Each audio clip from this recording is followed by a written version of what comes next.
শুভ সকাল ভাইয়া। এত বেলা করে ঘুমালে হবে? অলস ঘুম কাতুরে লোক। কি?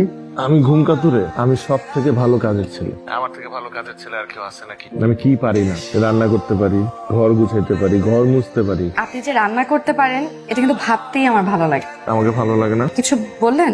না, কিছু না। আচ্ছা, এখন উঠেন, উঠে ফ্রেশ হয়ে পড়তে বসেন। আর একটু কথা বলি না? প্রতিদিন সকালে তোমার ঘুম ঘুম জড়ানো কণ্ঠ শুনতে খুব ভালো লাগে। এইসব লক্ষণ কিন্তু ভালো না, রাখেন। ঠিক আছে, রাখি।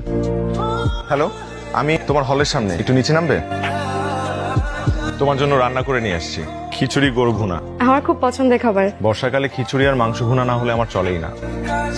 আমি যাই, 5টায় আমার টিউশন আছে। ও মা, এ কি এত তাড়াতাড়ি চলে যাবে? হাতে এত কম সময় নিয়ে আসার কি দরকার ছিল? এরপর থেকে সময় নিয়ে আসবো। গত 3 দিন বৃষ্টির কারণে টিউশনে যেতে পারিনি, আজকে যদি না যাই শেষ। বর্ষার আকাশে কোনো ভরসা নেই, সঙ্গে ছাতা নিয়ে আসেন নাই কেন? এটা নিন। Thank you.